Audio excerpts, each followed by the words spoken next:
आज हम शुरू करेंगे लागत का वर्गीकरण। इसकी थ्योरी की जो पीडीएफ है मैं आपकी पहले ग्रुप में डाल चुका हूँ।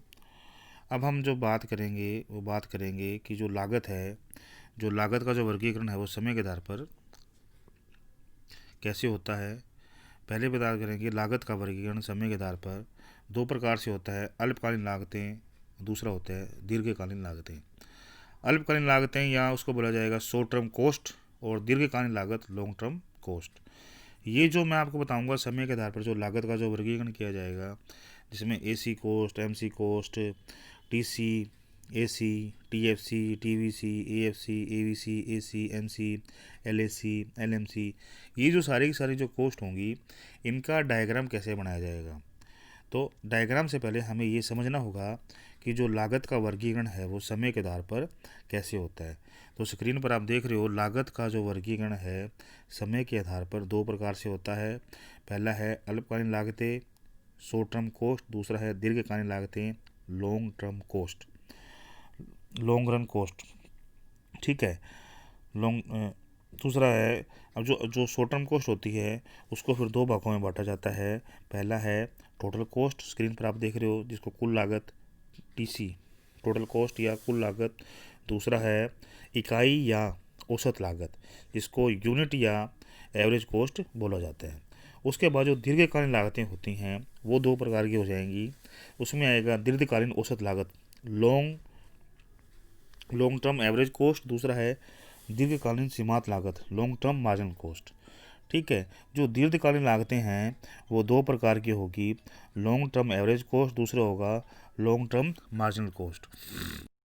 जो दीर्घकालीन लागतें हैं वो दो प्रकार की होंगी, दीर्घकालीन औसत लागत, लॉन्ग टर्म एवरेज कॉस्ट, दूसरा है दीर्घकालीन सीमांत लागत, लॉन्ग टर्म मार्जिनल कॉस्ट। उसके बाद में जो अल्पकालीन लागतें हैं वो दो प्रकार की बता दी, टोटल कॉस्ट, कुल लागत, इकाई या औसत लागत, यूनिट या एवरेज कॉस्ट। उसके बाद जो कुल लागत है वो दो प्रकार की हो जाती हैं, कुल स्थिर लागत, टोटल फिक्स कॉस्ट, और दूसरा है कुल परिवर्तनशील लागत, टोटल वेरिएबल कॉस्ट। उसके बाद जो दूसरी आती है इकाई या औसत लागत आती है, वो चार प्रकार की हो जाती है, जिसमें फर्स्ट है एएफसी, औसत स्थिर लागत, एवरेज फिक्स कॉस्ट। उसके बाद में दूसरा है औसत परिवर्तनशील लागत, एवरेज वेरिएबल कॉस्ट, और तीसरा है औसत लागत, एसी, एवरेज कॉस्ट। चौथा है सीमांत लागत, मार्जिनल कॉस्ट। इस प्रकार से जो लागत है, लागत का वर्गीकरण किया जाता है। उसके बाद हम जो बात करेंगे कि जो आपकी जो लागतें हैं उनके बारे में डिटेल से बात करेंगे। कि सबसे पहले बात करेंगे हम कि हमारी जो अल्पकालीन जो लागतें होती हैं उनको कैसे, उनका बताएंगे क्या कौन कौन सी होती हैं। पहले जो हम बात करें कुल लागतें की बात करें, तो जो कुल लागतें होती हैं आप देख रहे हो कि कुल स्थिर लागत, जिसको बोला जाता है टीएफसी, कुल स्थिर लागत जो होती है टीएफसी, वे लागतें जो उत्पादन में परिवर्तन के साथ साथ घटते बढ़ते नहीं हैं, अर्थात स्थिर रहती है तथा शून्य उत्पादन पर ही उतने ही रहती हैं, अधिक उत्पादन करने पर ही उतनी ही रहती है। जैसे ब्याज हो गया, भवन का किराया हो गया, बीमा प्रीमियम हो गया आदि। दूसरी बात करें total variable cost, total variable cost की बात करें कि वे लागतें जो उत्पादन में परिवर्तन के साथ साथ घटती बढ़ती रहती है तथा शून्य उत्पादन पर ये शून्य होती हैं। जैसे उत्पादन में वृद्धि करते हैं प्रारंभ में धीमी गति से और बाद में तेजी गति से बढ़ती हैं। कुल लागत, कुल लागत बराबर total fix cost plus total variable cost होती है। ठीक है। तो कुल लागतों में जो पहली जो थी टोटल फिक्स कॉस्ट, दूसरी थी टोटल वेरिएबल कॉस्ट। ठीक है। तो जो पहली जो अपने कुल लागत की जो हमने बात करी उसमें टोटल फिक्स कॉस्ट और टोटल वेरिएबल कॉस्ट दोनों को जोड़ दोगे, कुल लागत बराबर total fix cost plus total variable cost दोनों को जोड़ दोगे तो आपकी कौन सी लागत आ जाएगी, कुल लागत आ जाएगी। ठीक है। उसके बाद बात करते हैं कुल लागत, टोटल फिक्स कॉस्ट तथा टोटल वेरिएबल कॉस्ट का योग होता है तथा शून्य उत्पादन ये कम से कम टोटल फिक्स कॉस्ट के बराबर होती है तथा इसके बाद ठीक उसी दर से होता है जिस दर से टोटल वेरिएबल कॉस्ट में परिवर्तन होता है। उसके बाद हमने ये एक टेबल बना के रखी है। टेबल की सहायता से हम ये बताएंगे कि किस तरीके से जो है ये सारी की सारी कॉस्ट या लागतें निकाली जाती हैं। सबसे पहले आप देखो कि सबसे पहले हमने 8 कॉलम तैयार कर रखे हैं। तो पहला हमने जो कॉलम तैयार किया स्क्रीन पर आप देख रहे हो, उसमें कहता है कि उत्पादन की मात्रा दे रखी है इकाइयाँ, ठीक है, जिसमें आपको दे रखी है 0 1 2 3 4 5 6 7 8 9 10 11 12, ये आपने को दे रखी है। उसके बाद टोटल फिक्स कॉस्ट, मतलब टोटल फिक्स कॉस्ट है जिसमें कुल स्थिर लागत है।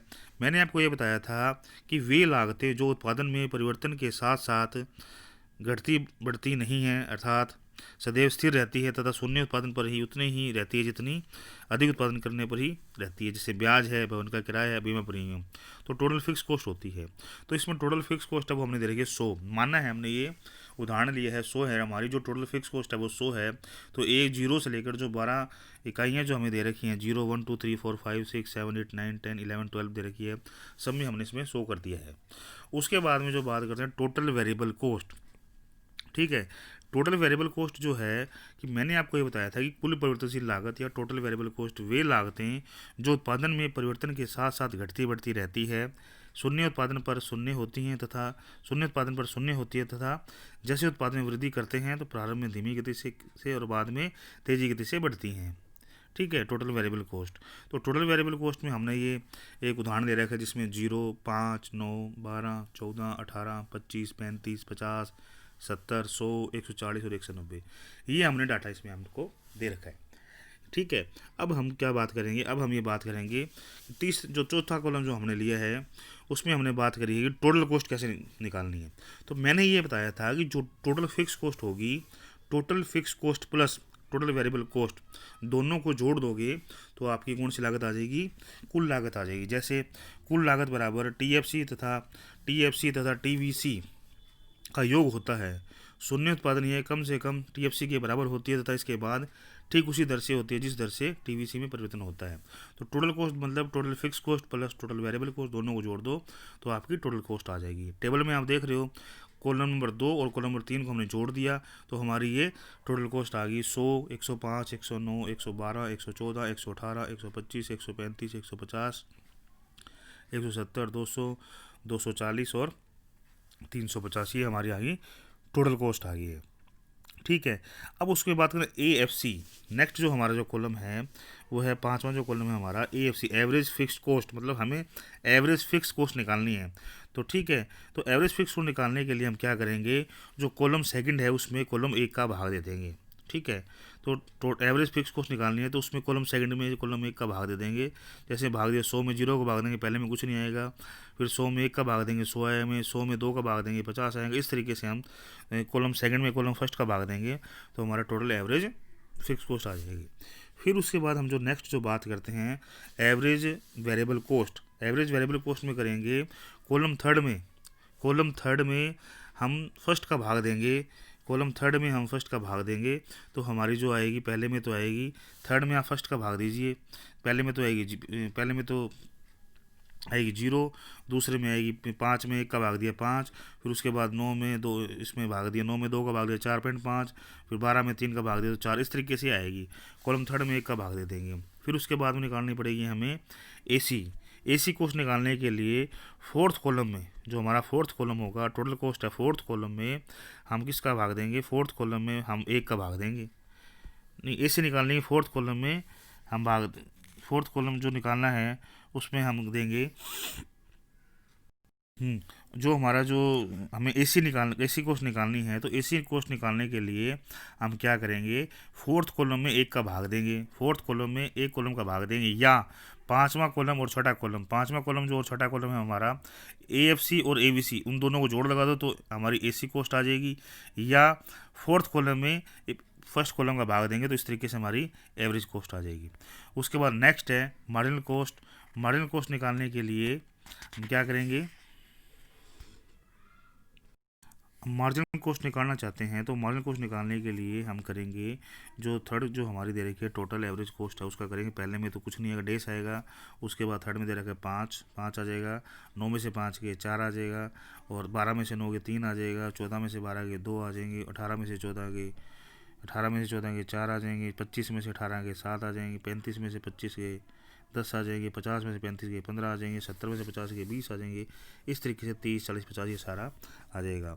तो इस तरीके से आपको total fix cost, total average cost, total cost, total average fix cost, average variable cost और इस एवरेज कॉस्ट और मार्जिनल कॉस्ट इस तरीके से आपको निकालना आना चाहिए। धन्यवाद।